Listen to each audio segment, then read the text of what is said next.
Honesty मतलब ईमानदारी हर relationship में ज़रूरी होती है, लेकिन ये भी ध्यान देने की ज़रूरत है कि किस सर्कमस्टेंस में हमें ऑनेस्ट होने की ज़रूरत है और कहाँ हमें अपना फीडबैक होल्ड करके रखना पड़ता है। मैं रिसेंटली एक शो देखने गई और जो परफॉर्म कर रहे थे वो मेरे बहुत ही अच्छे जानने वाले थे, लेकिन उनका परफॉर्मेंस कुछ इतना खास नहीं था।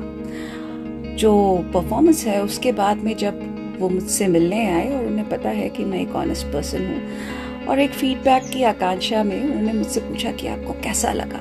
इस वक्त चाहूँ तो ये भी कह सकती थी कि अच्छा परफॉर्मेंस नहीं था, मे बी आपको इस पर ज़्यादा प्रैक्टिस करनी चाहिए या कुछ भी और, लेकिन उस वक्त वो इंसान बहुत ही खुश था, अपने सब परिजनों के साथ में था, फ्रेंड्स फैमिली सब साथ में थे।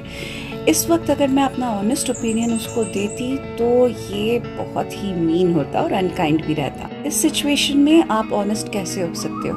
तो मैंने उससे कहा कि मैंने तुम्हें कभी भी स्टेज पे इस तरह से परफॉर्म करते नहीं देखा है, तो ये एक बहुत ही अच्छा मोमेंट था मेरे लिए तुमको इस तरह से परफॉर्म करते हुए देखने का।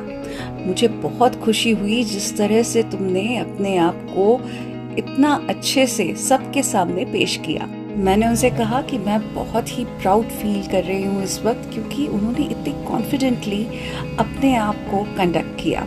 अब इन बातों में कहीं भी डिसऑनेस्टी नहीं थी, ये मेरी एक्चुअल फीलिंग्स थी, तो I was honest in that moment. जब वो नेक्स्ट डे मुझसे मिले तब मैंने उन्हें विस्तार से पॉइंट वाइज हर चीज़ बताई कि कहाँ उनको सुधार की आवश्यकता है। तो हमको रूम को रीड करना आना चाहिए कि किस वक्त हमको किस तरह का फीडबैक इंसान को देना है। ये करने से उस इंसान के मन में आपके लिए जो रिस्पेक्ट है वो और ज़्यादा बढ़ जाएगी, क्योंकि आप ये जानते हो कि कब किस तरह से किससे बात करनी है। अगर कोई आपसे गुस्से में भी बात कर रहा है तो उस वक्त आपको अपना ऑनेस्ट ओपिनियन उसके सामने रखने की ज़रूरत नहीं है, क्योंकि आपको रूम रीड करना है कि emotions are at a very high right now. तो उस वक्त कोई भी आपकी बात को सही ढंग से नहीं लेने वाला है, तो इसीलिए सही वक्त का इंतज़ार करिए और फिर अपना ऑनेस्ट ओपिनियन उनको दीजिए। रिस्पेक्ट पाने के लिए रिस्पेक्ट देना भी ज़रूरी होता है, पर उसके लिए ऑनेस्टी खोने की ज़रूरत नहीं है आपको अपनी। Be honest.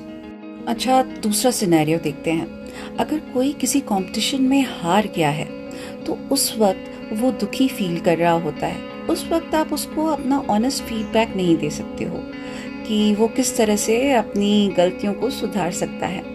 उस वक्त उसको एक सपोर्ट की ज़रूरत होती है, तो आप अपने फीडबैक को होल्ड ऑन कीजिए और उसको पूरी सहानुभूति दीजिए। रूम रीड करना आना चाहिए हमें, चाहे कोई भी सर्कमस्टांस हो, लेकिन हमारे शब्दों का उपयोग हम किस तरह से पॉजिटिवली कर सकते हैं ये ध्यान देकर सोचना है और फिर ही बोलना है, क्योंकि हमारे शब्दों में बहुत ताकत होती है। ये किसी इंसान को बना भी सकता है और पूरी तरह से तोड़ भी सकता है। किसी भी सिचुएशन में कुछ ना कुछ तो ऐसा ज़रूर होता है जो कि पॉजिटिव हो और हम उसे देख पाएं।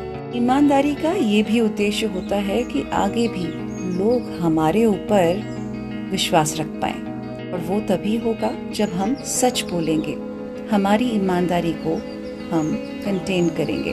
बस सही वक्त का इंतज़ार करना है ईमानदार रहने के लिए, कब क्या कहना है ये बोलने के लिए, समझे? ईमानदारी से सच बोलो, झूठ बोलने की ज़रूरत ही नहीं है, ठीक है?